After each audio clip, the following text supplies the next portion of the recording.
Hi sisters, எல்லாரும் எப்படி இருக்கீங்க? நல்லா இருக்கீங்களா? இன்னைக்கு வீடியோவில் ஒரு இன்ட்ரெஸ்டிங்கான சூப்பரான ஸ்டோரி தான் பார்க்க போகிறோம். டைட்டிலில் பார்த்துருப்பீங்க, அவள் ஒரு தொடர்கதை அப்படிங்கிற கதையை தான் நம்ம பார்க்க போகிறோம்.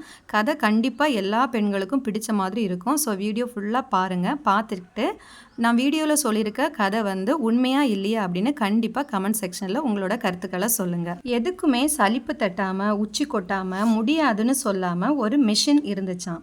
அந்த மிஷின் உணர்வுகளே இல்லாமல் பல மணி நேரம் இலவசமாக வேலை செஞ்சுக்கிட்டே இருந்துச்சான். எல்லாருக்காகவும் வேலை செஞ்சுக்கிட்டே இருந்துச்சான். யார் என்ன கேட்டாலும் அந்த மிஷின் உடனே செஞ்சு கொடுக்குமா.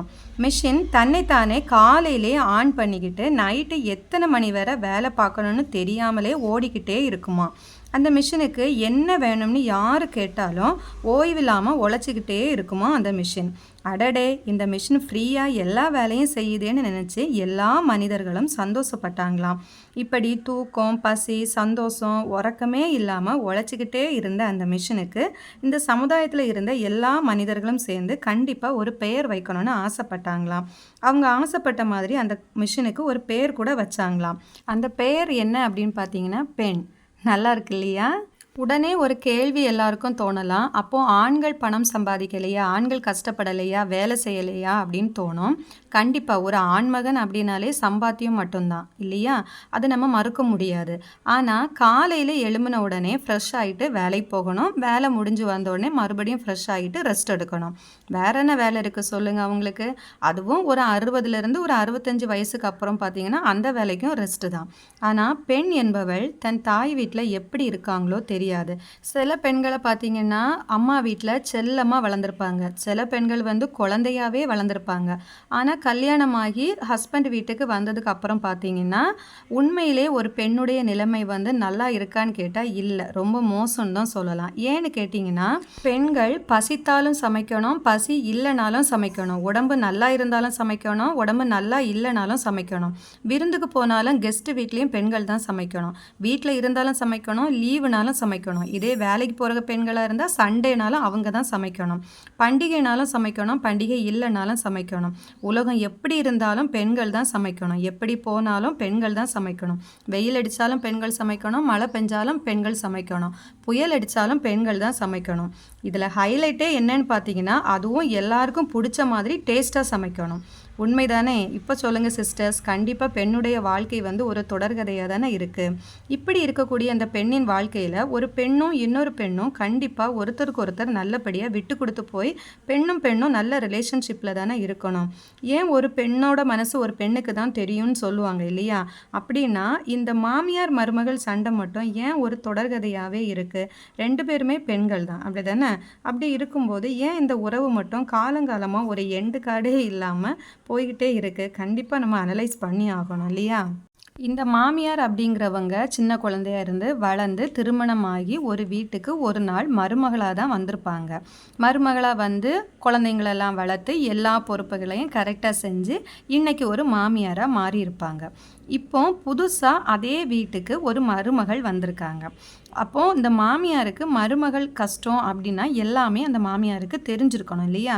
ஒரு மருமகள் என்னெல்லாம் எதிர்பார்ப்பாங்க, புதுசாக ஒரு வீட்டுக்கு வந்தோன்னே அவங்க அந்த வீட்டில் இருக்கவங்களுக்கூடலாம் எப்படி பழகுவாங்க, ஒரு வேலையை திடீர்னு செய்கிறதுக்கு என்ன மாதிரி தயக்கம் அவங்களுக்கு இருக்கும், வீட்டில் திடீர்னு ஒரு உரிமை எடுத்துப்பாங்களா, எல்லாத்தையும் சகஜமாக பேசுவாங்களா இல்லையா அப்படிங்கிற எல்லா விஷயமே அந்த மாமியாருக்கு தெரிஞ்சிருக்கணும். ஏன் அப்படின்னா அவங்களும் ஒரு நாள் மருமகளாக இருந்து அந்த விஷயங்களெல்லாம் தாண்டி தான் வந்திருப்பாங்க இல்லையா?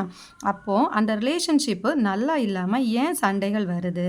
சில வீட்டில் பார்த்தீங்கன்னா மாமியாரை அம்மானு கூப்பிடுவாங்க அந்த மருமகள்.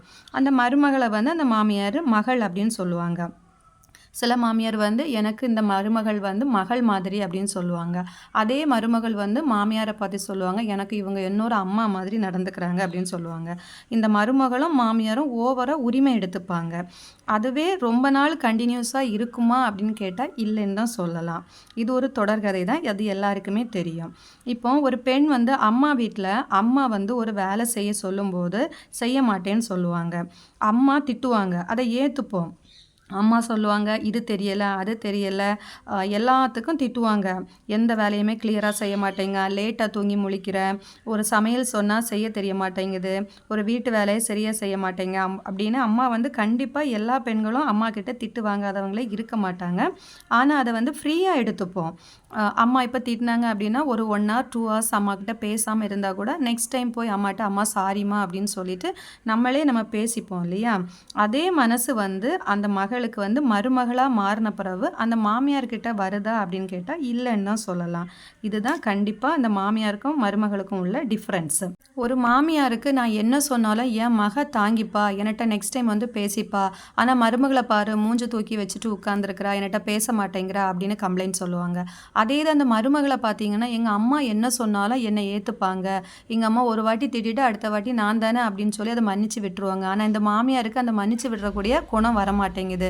இப்படி தான் சொல்லுவாங்க. இதுதான் இந்த மாமியாருக்கும் மருமகளுக்கும் அம்மாக்கும் மகளுக்கும் உள்ள டிஃப்ரென்ஸ். எவ்வளவு சண்டையா இருந்தாலும், எவ்வளவு சண்டைகள் வந்தாலும் அம்மா மகள் வந்து சேர்ந்துப்பாங்க. அதுதான் தொப்புள் கொடி உறவு.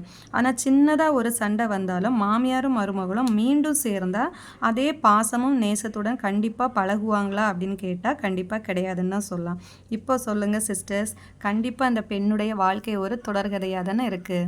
அடுத்தது தான் பெண்களுடைய லைஃப்பில் ஒரு முக்கியமான விஷயத்தை பற்றி நம்ம ஷேர் பண்ணிக்க போகிறோம் இந்த வீடியோவில். ஒரு மகளா, ஒரு மனைவியா, ஒரு தாயா, ஒரு ஃப்ரெண்டா, அதாவது ஒரு தோழியா, ஒரு சகோதரியா, எப்போதுமே ஒரு பெண்ணோட வாழ்க்கை வந்து பிறப்பு முதல் இறப்பு வரை ஒரு ஆணை சார்ந்து தான் வாழக்கூடிய சமுதாயத்தில் நம்ம தள்ளப்படுறோம் இல்லையா பெண்கள். இந்த பெண்களுடைய வாழ்க்கையில், அதாவது ஒரு ஆணையே சார்ந்து பிறப்பு முதல் இறப்பு வரைக்கும் ஒரு ஆணையே சார்ந்து வாழக்கூடிய அந்த பெண்ணின் வாழ்க்கையில் பெண்களுக்கு 100க்கு 100% இந்த சொசைட்டியில் பாதுகாப்பு இருக்கான்னு கேட்டால் இல்லைன்னு தான் சொல்லலாம். அது யாருமே மறுக்க முடியாது. இன்றைக்கும் ஒவ்வொரு நாளும் பெண் குழந்தைங்களை சித்திரவதை செய்து கொல்லக்கூடிய செய்திகளாக இருக்கட்டும், பாலியல் துன்புறுத்தி அந்த குழந்தைங்களை மிரட்டி ஏமாற்றி கொல்லக்கூடிய செய்திகளாக இருக்கட்டும், நியூஸில் நம்ம பார்த்துக்கிட்டு தான் இருக்கோம். இதில் குழந்தைங்க மட்டும்தான் பாதிக்கப்படுறாங்க அப்படின்னு நம்ம சொல்ல முடியாது. 6 வயசுலேருந்து 60 வயசு வரைக்கும் உள்ள பெண்கள் ஒரு சில பேர், எல்லாரையும் சொல்லலை, ஒரு சில பேர் கண்டிப்பாக பாதிக்கப்பட்டுட்டு தான் இருக்காங்க. ஏன் சாக போகிற கிழவியை கூட சில சாக்கடைங்க விடுறது கிடையாது. அதையும் நம்ம நியூஸில் பார்த்துக்கிட்டு தான் இருக்கோம். இது எல்லாம் போதாதுன்னு அந்த பெண்ணுக்கு இது எல்லாமே போதாது அப்படின்னு சொல்லி மாமியார் கொடுமை, மாமனார் கொடுமை, மைனியார் கொடுமை, நாத்தனார் கொடுமை, சில பெண்களுக்கு குடிகார கணவன்கிட்ட அடி தடி உத, முக்கியமாக வரதட்சணை கொடுமை.